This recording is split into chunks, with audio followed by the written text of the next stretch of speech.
बलूचिस्तान में गैस का बड़ा जखीरा दरियाफ्त हुआ है, जिससे रोजाना 11 मिलियन क्यूबिक फीट गैस हासिल हो रही है। यह गैस कितने लाख घरों के लिए काफी है और यह सालाना कितने अरब रुपए की गैस होगी, यह आज की वीडियो में आप जान सकेंगे। और आपको यह भी बताएंगे कि इस गैस के नए जखीरे से सूबा बलूचिस्तान को हर साल कितनी आमदन होगी। यह गैस की दरियाफ्त पाकिस्तान में रवां बरस होने वाली चौथी दरियाफ्त है, जबकि बलूचिस्तान में इस साल 2026 की पहली डिस्कवरी है। आज की दूसरी खबर, डॉलर्स कंपनी ने पाकिस्तान के पहले कंडेंसर बनाने वाले प्लांट का इफ्तिताह कर दिया है। इससे पहले हम और तमाम कंपनीज कंडेंसर चाइना से मंगवाकर यहां पर असेंबल किया करती थी। पाकिस्तान में यह खुद कफालत की तरफ बड़ा कदम है। कंडेंसर का काम किसी भी रेफ्रिजरेटर या एसी के अंदर फेफड़े का होता है। गर्म हवा को वो बाहर फेंकता है और टेम्परेचर को निस्बतन कम करता है। मजीद क्या तफसीलात हैं और डॉलर्स कंपनी पाकिस्तान की होम अप्लायंस इंडस्ट्री में कितना हिस्सा रखती है, आज प्रोग्राम के दूसरे से में जान सकेंगे। अस्सलाम वालेकुम व्यूअर्स, रिच पाकिस्तान का नया एपिसोड लिए मैं हूं आपका मेजबान अब्दुर्रहमान। बलूचिस्तान में साल 2026 की पहली दरियाफ्त हुई है और ये एक बड़ी दरियाफ्त है। यह है कलचास साउथ ब्लॉक, जिसके अंदर 11 नवंबर 2024 को ड्रिलिंग का आगाज हुआ और अब जाकर 7170 मीटर की गहराई पर जाकर गैस निकली है। 11 मिलियन क्यूबिक फीट गैस वहां से निकल रही है, जो कि 1,20,000 घरों की जरूरियात के लिए काफी है। और इस ब्लॉक के अंदर 6 ट्रिलियन क्यूबिक फीट गैस के जखायर का तखमीना है। इस ब्लॉक में होने वाली यह पहली डिस्कवरी है। यह ब्लॉक डेरा बुगटी और सूबा पंजाब के थोड़े से इलाके, जो कि राजनपुर का इलाका है, उसके ऊपर मुश्तमिल है। मजमूई तौर पर इसका एरिया 2425 मुरब्बा किलोमीटर है। अब इस नई डिस्कवरी से निकलने वाली गैस सालाना 22 मिलियन डॉलर्स की गैस होगी। समझ लीजिए पाकिस्तानी रुपयों में उसकी लागत 6 अरब रुपए है। उसमें से सूबा बलूचिस्तान को हर साल 60 करोड़ रुपए बतौर रॉयल्टी मिलेगी।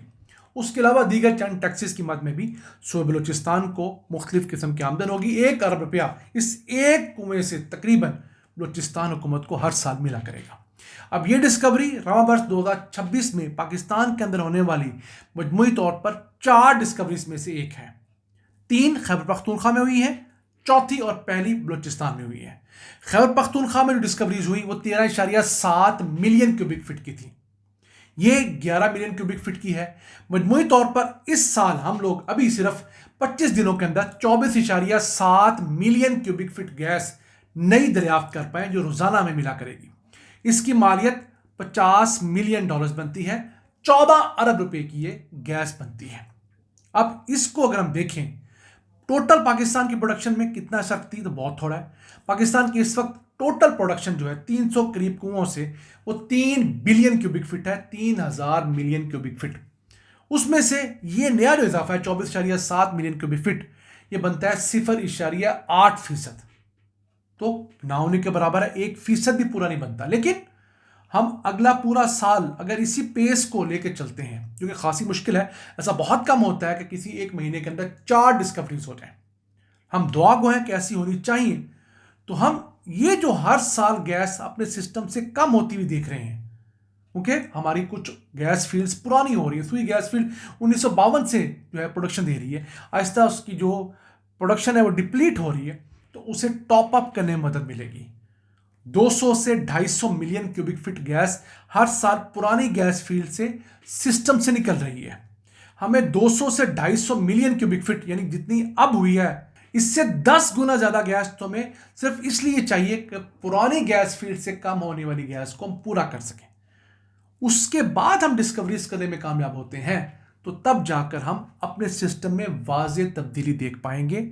लोड शेडिंग को फिर जाके कुछ कमी हम रिकॉर्ड कर पाएंगे। वरना ये जो छोटी डिस्कवरीज हैं, ये समंदर में छोटे छोटे कतरों का इजाफा तो है, कोई बहुत बड़ी तब्दीली हरगिज नहीं आने जा रही। आइए चलते हैं आज की दूसरी अहम खबर की तरफ। डॉलर्स कंपनी ने पाकिस्तान के पहले कंडेंसर बनाने वाले यूनिट का इफ्तिताह कर दिया है। ये एक ऐसी फैक्ट्री है जिसके अंदर कंडेंसर्स बनते हैं। कंडेंसर किसी भी रेफ्रिजरेटर या एसी के अंदर फेफड़े का किरदार अदा करते हैं। गर्म गैस को वो बाहर निकालते हैं। इससे पहले पाकिस्तान सारे कंडेंसर्स चाइना से इंपोर्ट किया करता था। और मेरे नॉलेज के मुताबिक डॉलर्स पहली कंपनी है जिसने कंडेंसर्स पाकिस्तान में बनाने का ये पूरा यूनिट लगाया है। इससे पहले दीगर सारी कंपनियों की तरह डॉलर्स भी ये इंपोर्ट किया करती थी। तो अब इस कंपनी का क्लेम ये है कि उसके 75% स्पेयर पार्ट्स जो हैं वो पाकिस्तान के अंदर बन रहे हैं। याद रहे, अब डॉलर्स पाकिस्तानी कंपनी नहीं है। साल 2016 में डॉलर्स के पाकिस्तानी मालकान ने इस कंपनी को 250 मिलियन डॉलर्स का बेच दिया, 100% शेयर बेच दिए। एक टर्किश ग्रुप है जिसका नाम है बीको ग्रुप। अब वो ग्रुप इस कंपनी को पाकिस्तान में चला रहा है, तमाम जो इंतजाम इंसराम है उन्हीं के हवाले हैं। और फिर उसने एक पाकिस्तानी कंपनी है वाइट ईगल इंजीनियरिंग, उसके साथ जॉइंट वेंचर के बाद ये तमाम सेटअप लगाया है।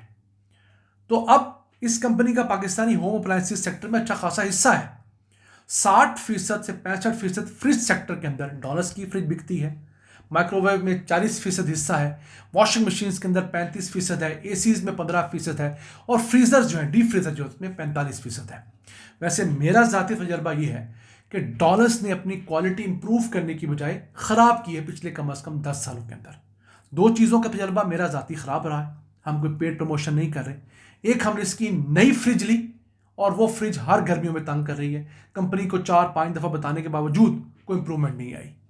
दूसरा, हमने इनकी वॉशिंग मशीन ली, उसका स्पिनर बार बार ख़राब हो जाता है। तो मकसद ऐसी खबरों का आप तक पहुंचाना ये होता है कि जो अच्छा काम हो रहा है हम उसको भी सपोर्ट करें, और जहां पर कोताही है, कोई वैल्यू एडिशन हो सकती है, जहां पर कस्टमर केयर सर्विस बेहतर की जानी चाहिए, इन कंपनीज को वो भी इंप्रूव करनी चाहिए। ये नहीं कि अपनी चीज़ें बेचने के बाद जो कस्टमर है उसको छोड़ दिया जाए, या सरसी सा एक कस्टमर केयर का नुमाइंदा भेजकर, छोटा मोटा मैकेनिक भेजकर एक किस्म की जो खानापुरी है वो कर दी जाए। हम इन खानापुरियों से आगे बहुत तंग आए हुए हैं। अगर तुर्की कंपनी ने इसे हैंड ओवर किया है तो क्वालिटी बेहतर होनी चाहिए थी। कैसी बात है कि जो पाकिस्तानी मालिकान की डॉलर्स थी वो तो फ्रिज 30-30 साल चल जाती थी, उसे कुछ होता नहीं था। ये डॉलर्स की आज वाली फ्रिज आप लेके आए तो बहुत सारे केसेस के अंदर आपको पहले दूसरे साल ही कॉम्प्लिकेशंस आना शुरू हो जाती हैं, और इन्हीं 1-2 सालों के अंदर आपकी जो वारंटी होती है वो ख़त्म हो जाती है। तो ये चीज़ हुकूमत पाकिस्तान को भी पाकिस्तान में इंप्लीमेंट करवानी चाहिए, ऐसे लॉज बनाने चाहिए, और ये जो वारंटी का टाइम पीरियड है इसे भी बढ़ाना चाहिए ताकि ये कंपनियां जो है बेहतर स्पेयर पार्ट्स इसमें इस्तेमाल करें। अब ये कंडेंसर जो बना है ये बहुत हाईली टेक्निकल चीज़ है और ये क्वालिटी सेंसिटिव होता है, कोई आम इक्विपमेंट नहीं होता ये कि किसी भी खराबी की दुकान पे बना लिया जाए। तो उम्मीद करते हैं कि ये कंपनी, बाकी कंपनियां भी कस्टमर केयर के अंदर अपना फोकस बेहतर करेंगी ताकि लोगों को मेयारी चीज़ें दी जा सकें। नाज़रीन, आज का एपिसोड हमें उम्मीद आपको पसंद आया होगा। अपनी सजेशंस, अपनी आराज़ से हमें आगाह रखा करें। अपने मेज़बान अब्दुर्रहमान को इजाज़त दीजिए। अल्लाह निगहबान।